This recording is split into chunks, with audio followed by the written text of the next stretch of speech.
American president Donald Trump ഗ്രീൻലാൻഡിന്റെ സുരക്ഷാ ആവശ്യകത എന്ന പേരിൽ കൈവശപ്പെടുത്താനുള്ള സൂചനകൾ നൽകുമ്പോൾ അതിനെതിരെ ചൈനയും റഷ്യയും ഉയർത്തിയ വിമർശനം വെറും നയതന്ത്ര പ്രതികരണമല്ല, മറിച്ച് നിലവിലുള്ള അന്താരാഷ്ട്ര നിയമക്രമത്തിന്റെ സംരക്ഷണത്തിനുള്ള മുന്നറിയിപ്പാണ്.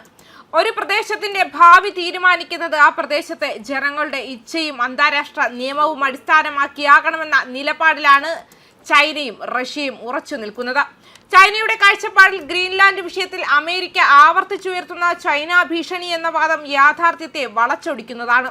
സ്വന്തം താൽപര്യങ്ങൾ മുന്നോട്ട് നയിക്കാൻ ഒരു രാജ്യത്തെ ഭീഷണിയായി ചിത്രീകരിക്കുന്നത് പുതിയ കാര്യമല്ലെന്നും, എന്നാൽ ഇത്തരം വാചാടോപനങ്ങൾ ആഗോള അസ്ഥിരത വർദ്ധിപ്പിക്കുന്നതേയുള്ളൂവെന്നും ചൈന തുറന്നടിക്കുന്നു.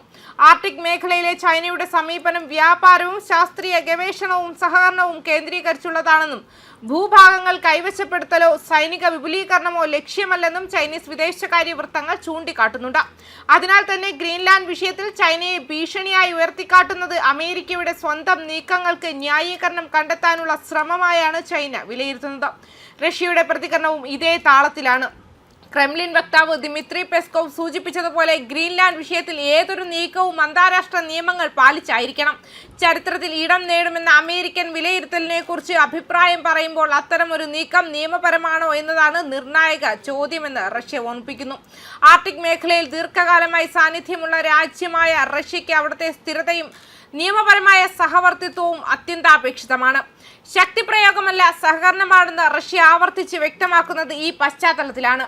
അമേരിക്കയുടെ വാദങ്ങളിൽ മറ്റൊരു പ്രധാന ഘടകം ഡെൻമാർക്കിന് ഗ്രീൻലാൻഡിനെ സംരക്ഷിക്കാൻ കഴിയില്ല എന്ന എന്നാൽ ഇത് ഒരു സ്വതന്ത്ര പ്രദേശത്തിന്റെയും അതുമായി ബന്ധപ്പെട്ട രാജ്യത്തിന്റെയും പരമാധികാരത്തെ ചോദ്യം ചെയ്യുന്ന സമീപനമായി കാണപ്പെടുന്നു.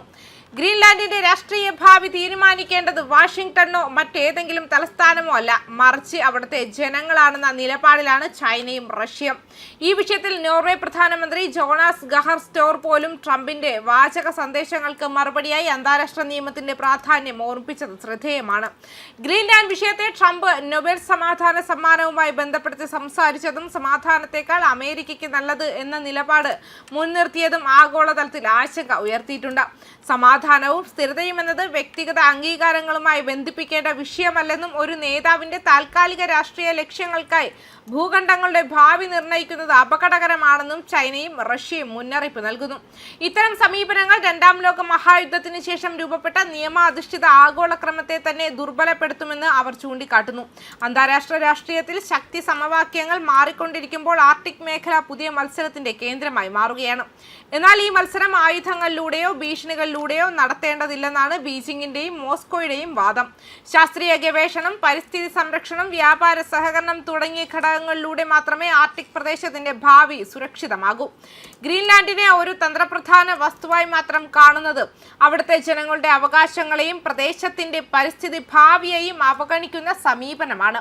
അതിനാൽ ഗ്രീൻലാൻഡ് വിഷയത്തിൽ ചൈനയും റഷ്യയും ഉയർത്തുന്ന വിമർശനം അമേരിക്കയെ എതിർക്കുക എന്നതിലുപരി ഒരു സിദ്ധാന്തപരമായ നിലപാടാണ്. അന്താരാഷ്ട്ര നിയമം, ദേശീയ പരമാധികാരം, ജനങ്ങളുടെ സ്വയം നിർണയ അവകാശം ഇവ സംരക്ഷിക്കപ്പെടാതെ പോയാൽ ഇന്ന് ഗ്രീൻലാൻഡിൽ ഉയർന്ന ചോദ്യം നാളെ മറ്റേതെങ്കിലും പ്രദേശത്ത് ആവർത്തിക്കപ്പെടും. ലോകം നേരിടുന്ന ഈ നിർണായക ഘട്ടത്തിൽ ശക്തിയുടെ ഭാഷയ്ക്ക് പകരം നിയമത്തിന്റെ ഭാഷ സംസാരിക്കേണ്ട സമയമാണിതെന്ന സന്ദേശമാണ് ബീജിംഗും മോസ്കോയും ഒരുമിച്ച് മുന്നോട്ട് വയ്ക്കുന്നത്. ന്യൂസ് ഡെസ്ക് കർമ്മ ന്യൂസ്.